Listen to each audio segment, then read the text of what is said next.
this belongs to the phylum Annelida. In phylum Annelida, we studied in our practical two members. First, common name earthworm, Phrythema, Posthuma,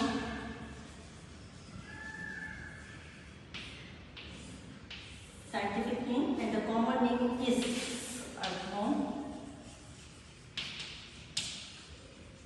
The common name is written in the bracket without underline.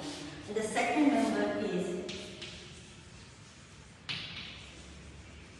Rudinaria, and the common name is leech. Right? Then we move to this largest phylum of the kingdom Animalia. It is a phylum Arthropoda. Arthropoda.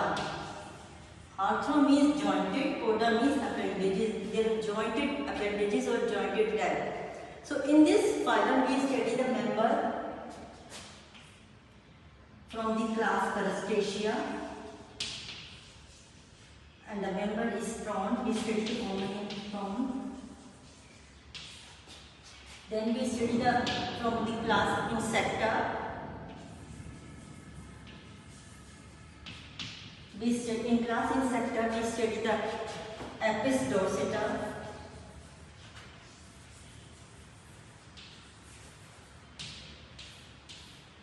and the common name is honeybee.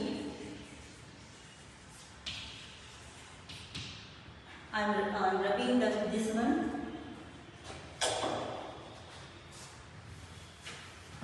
And other member which we study the same class Insecta, common name silkworm, and the scientific name Bombyx mori. We study in detail. Common name silkworm.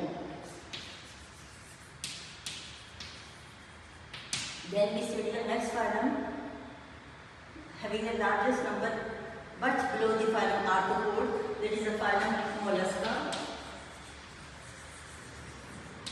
In Mollusca, we study the only one member, that is phyla, generic name, and the common name Apis.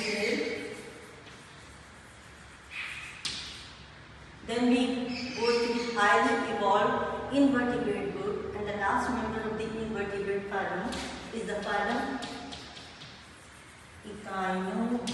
Echinodermata, and the member we study is the starfish.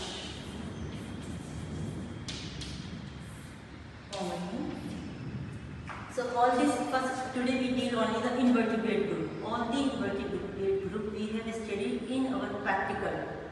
Kingdom Protista, unicellular, eukaryote, in which we study the amoeba proteus. Then Kingdom Animalia start, which is metazoan, multicellular, and eukaryote, in which study all the phylum. Our phylum start from phylum Coelenterata, not from Porifera. From Coelenterate up to the Chlamydium. In Coelenterate, only one member, Hydra.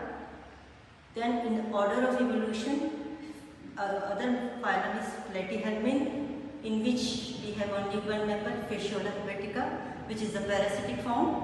Then in next phylum, Aschelhelminthes, that is nematode, in which we have one member, Ascaris lumbricoides, which is also the endoparasite. Then next phylum, Annelida. In this Annelida, annulus, segmented worm. They are segmented worms, so they are called as Annelida. We have two members, Phrythema, Posthuma, earthworm, and the Rudinaria, leech. The leech also acts as some ectoparasite. It sucks the blood. Then we move to the largest phylum of the animal kingdom, that is phylum Arthropoda, jointed appendages, in which we have two members, one from class Crustacea, that is prawn. In case of class Crustacea, body is divided into cephalothorax and abdomen. Cephalothorax is the combination of head and thorax.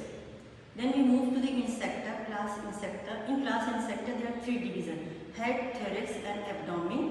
In class Insecta, the members are Apis dorsata, that is honeybee, and silk moth, that is Bombyx mori.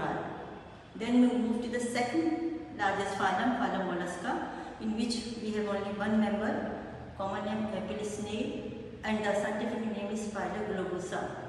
Then we move to the largest evolved, highly evolved form of the phylum Invertebrata, and that is phylum Echinoderm.